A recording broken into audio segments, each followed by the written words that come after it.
If you want to use circle to search on a Samsung Galaxy S26 Ultra, you can just simply press and hold your finger on the home button if you use 3 buttons for navigation, or the navigation bar if you use swipe gestures for navigation instead. If you hold for like a second or two, then you can activate the Google's circle to search overlay, and now you can start, of course, using it. You can draw a shape around a subject that you're looking for to use the area as a reference. There we go. Also, we can adjust the area by grabbing by these corners, of course. And also what you can do is you can simply tap on the subject in order to select it straight away without having to draw a shape around it.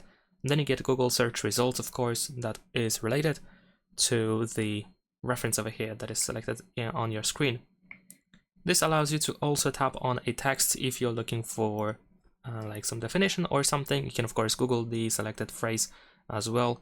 There we go. It works pretty easily. But besides that, we can find additional features in Circle to Search, like for example the search song feature. So you can play, hum or sing a song in order to try to get the song title in Google search results. And besides that, we have a screen translation. So if you have a menu or a page opened in a foreign language and you want to translate it to know what it says, you can tap on this translation icon. Over here we have the automatic language detection, and also we can of course choose the target language, and then we have the screen translation.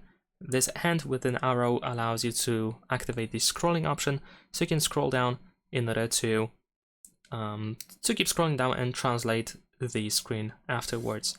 That is pretty much it. Leave a like and subscribe.